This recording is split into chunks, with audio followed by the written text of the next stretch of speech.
महात्मा क्यों कहते हैं? कोई विकार नहीं होता। ऐसे जब तुम कर्मातीत अवस्था में जाते हो तो कोई विकार का नामो निशान नहीं होता। और इसमें ऐसा नहीं कि जो छोटे छोटे आते हैं वो महात्मा हैं। उनको तो भी ज्ञान को समझना होता है, ज्ञान की गहराई को समझेंगे, तपस्या करेंगे, तब जाके कर्मातीत अवस्था। और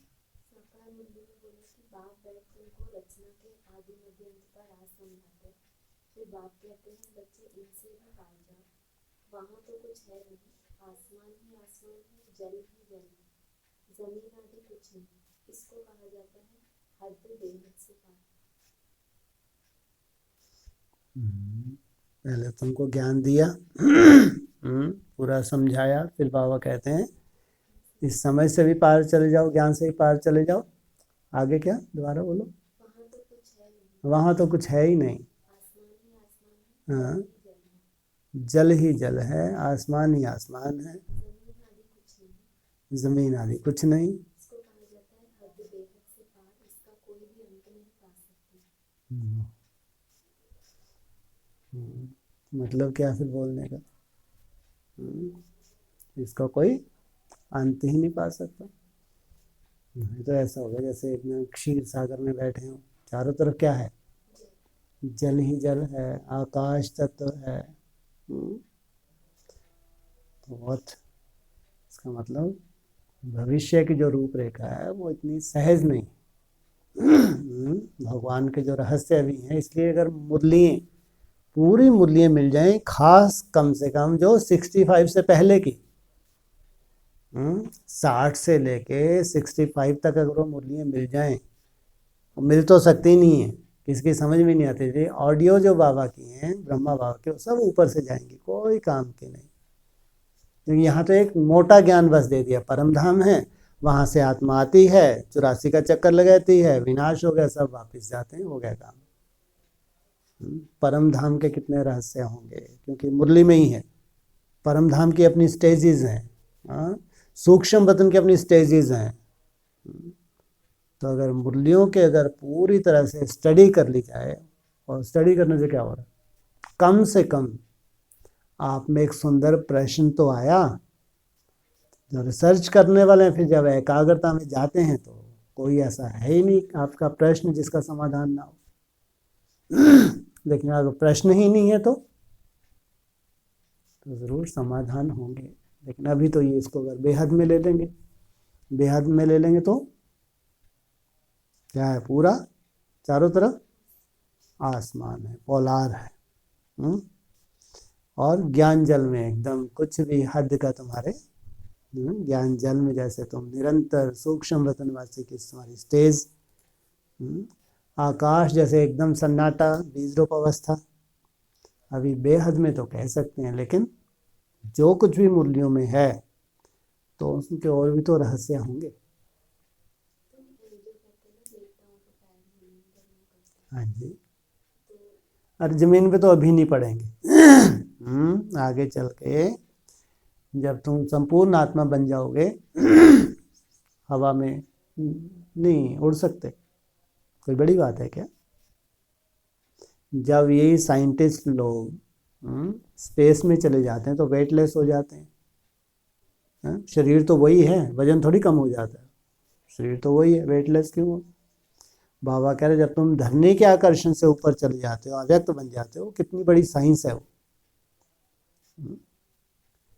तो वही बात होगी, जब तुम संपूर्ण आत्मा बनते हैं तो भगवान के अंदर जो कुछ भी है उसको पूरे को तुम हप कर लेते हो। जो भी रहस्य हैं भगवान के पास, वो संगम युग पे ही तुमको जानने के लिए है।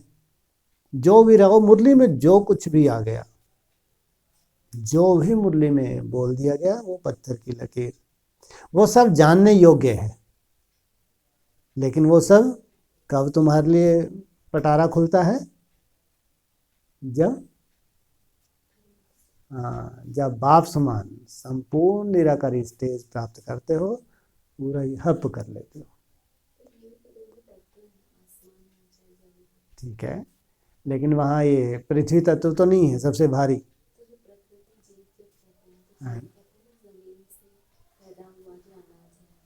हाँ जी, हाँ ठीक है, उसके बाद केवल वाणी बचता है। लास्ट। तो इससे कुछ रिलेटेड है। हमें ऐसे स्टेजेस तो जाना है, जब केवल खाली आपको बहुत मोटा रूप है अन्न का, तो अन्न का रूप तो बहुत मोटा है। फिर फलाहार वो भक्ति मार्ग के हिसाब से, फिर निर्जला, जबकि निर्जला बहुत बड़ी आफत है। उसके बाद फिर पांचों तत्वों की प्राप्ति आपको केवल श्वास से ही होने लगे, ना भूख लग रही है ना प्यास लग रही है, ये स्टेज। क्योंकि शास्त्रों में है, कुछ नया नहीं है। शास्त्रों में जो कुछ है यादगार कहाँ का है, ये तो कोई ब्रह्मा कुमार कुमारी सोच भी नहीं सकता, सोच भी नहीं सकता। मरने से पहले अच्छा है, खाओ पियो आनंद लो, मरो और जाओ। ये लेकिन जो शास्त्रों में है, मूल्य में केवल इशारे हैं।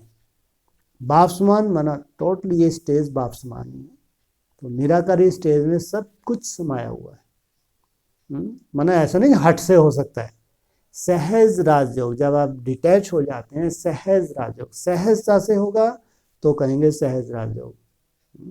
हट से नहीं हो सकता। पहले तो अन्न का है, अन्न दोष, फिर फलाहार आया, फिर और ऊपर के स्टेज गए, जल की भी जरूरत नहीं, श्वास से ही काम चल रहा है। और फिर जब टोटली 100% आत्मा अलग और शरीर, अब आत्मा को श्वास की जरूरत है। संसार में कहीं भी आ जा सकती है, क्या उसकी लिमिट है? हाँ, नहीं जा सकते। और कम से कम चर्चा करके तो मुख मीठा कर सकते हैं, इतना सुंदर मैटर है, चर्चा करके भी मुख मीठा नहीं करें, फिर आ जा सकती है। तो स्टेजेस हैं। और तो भाई सब संकल्प से ही हो जाता है ना सबका। वो तो बहुत नीचे की स्टेज है। मतलब जो जब तुम्हारे संकल्प एकाग्र होने लगते हैं तो थोड़ा संकल्प सब सिद्ध होने लगते हैं। ये तो बहुत मोटी स्टेज है। मतलब संकल्प से हो जाता है तो फिर उड़ते जाने की जरूरत पड़ती लो, मुरली में तो बोला है, तुमको कोई खर्च करना है, वहाँ का वो शहरों का नाम, कुछ कंट्रीज का नाम भी लिया हो मुरली में। नहीं, घूम फिर नहीं जा सकते। है। हम जा तो सकते हैं लेकिन हमें अरे ये तो कुछ भी नहीं है। संकल्प से क्या, हम जैसे संकल्प किया आपको अंतरिक्ष के कोई रहस्य हैं, उनको जानना है। वो कहते हैं भक्ति मार्ग में, चांद के ऊपर पहले क्या था? हमारे शास्त्रों के हिसाब से चांद के ऊपर स्वर्ग था। अब ये लोग ढूंढ रहे हैं, मंगल ग्रह के ऊपर कोशिश कर रहे हैं कैसे जीवन बिता सकते हैं। अरे जब ब्रह्मांड का जो मालिक है बाप, ये कितने बड़े रहस्य हैं ब्रह्मांड के, सृष्टि की आयु ये जानते हैं, अभी जो कंडीशंस बन रही हैं। जब कल्प की आयु बाबा से पूछते, बाबा ने 5000 वर्ष में बांध तो दिया, लेकिन क्या पहाड़ों को अविनाशी बताया है, नदियों को अविनाशी बताया है। इसका मतलब ये साइकिल ठीक है, वो तो ठीक है, हर 5000 वर्ष के बाद रिपीट होना, लेकिन ये कुछ चीज़ें तो अविनाशी है नहीं है। फिर ये सृष्टि की कंडीशंस, अभी यही कोशिश कर रहे हैं हमारे साइंटिस्ट कि और कोई ऐसा ग्रह देखा जाए जहाँ पे संभव हो। अभी जो नौबत आने वाली है। तो जब बाबा ने बोला ब्रह्मांड का मालिक, तो ब्रह्मांड के जो रहस्य हैं, साइंस तो फेल हो जाएगी एक निश्चित उस पर जाके, लेकिन भगवान के पास तो हकीकत है। साइंटिस्ट को प्रेरणा देने वाला भी कौन? वही तो प्रेरणा दे रहा है, वही तो खोज करवा रहा है। इसी को उन्होंने आगे बोला है कि देयम तो देयम कहते हैं परंतु अर्थ नहीं जानते।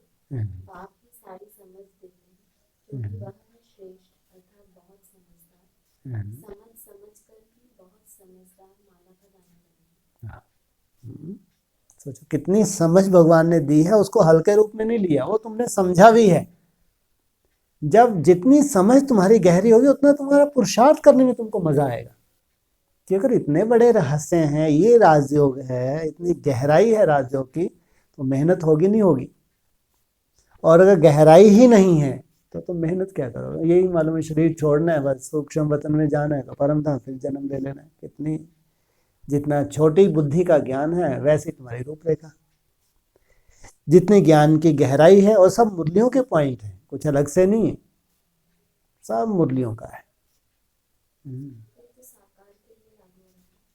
कौन सा? बाप ही सारी समझ देते हैं क्योंकि वह है श्रेष्ठ अर्थात बहुत समझदार। हाँ ठीक है। ये मुरली जो चल गई है, ये सब मुरली में तो है ना। बोला तो साकार के द्वारा ही, ब्रह्मा के द्वारा ही, लेकिन मुरलियों में है जो कुछ भी है। ये मुरलियों में तो इशारे दे दिए, और कहाँ देंगे इशारे। बाप जो साकार बाप है उस स्टेज पे अगर गए तो, लेकिन ये तार तार करके उनको भी नहीं दिखाना, क्योंकि वो अपनी स्टेज को प्रत्यक्ष कर नहीं सकते। लेकिन बच्चों के सामने मैटर है, ये है एकाग्रता, ये इन रहस्यों को जाके इन रहस्यों में रमन करना। ये है राजयोग। ऐसे सुंदर सुंदर पॉइंट्स को अलग से नोट करने चाहिए।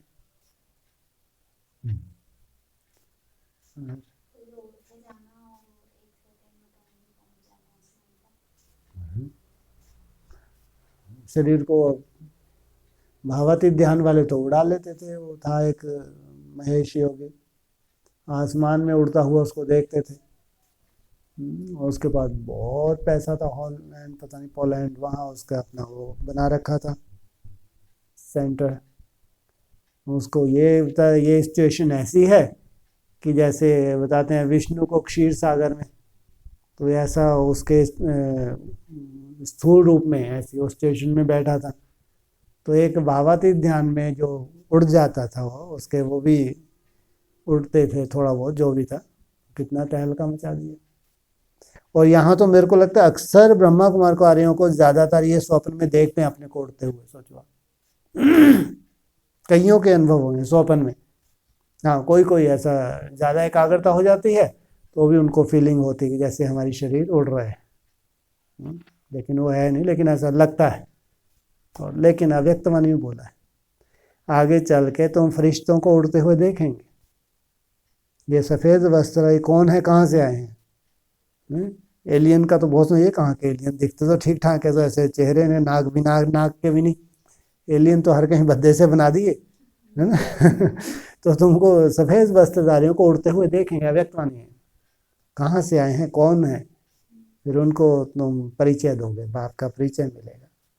तो ऐसा बहुत अव्यक्तवाणी में है जो आगे चल के चमत्कार नहीं है तो साइंस।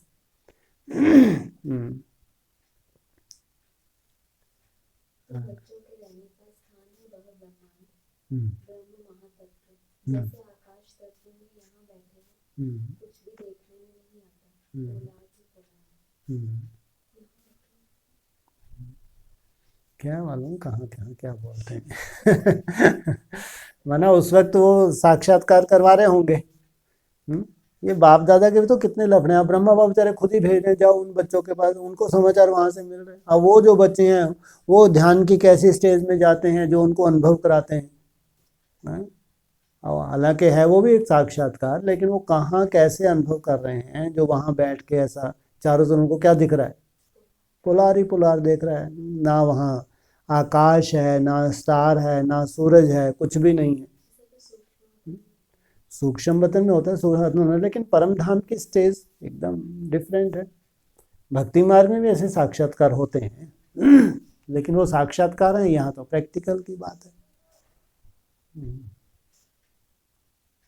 ये सब ऊपर से जाने वाली बात है। लेकिन अगर रिसर्च सेंटर है तो इसके ऊपर ही तो रिसर्च होनी चाहिए। इसके लिए कोई भागदौड़ करनी है क्या करेंगे? बस जो असंभव है वो धीरे धीरे, केवल वायुमंडल आपको ऐसा बस मिल जाए, हो गया काम।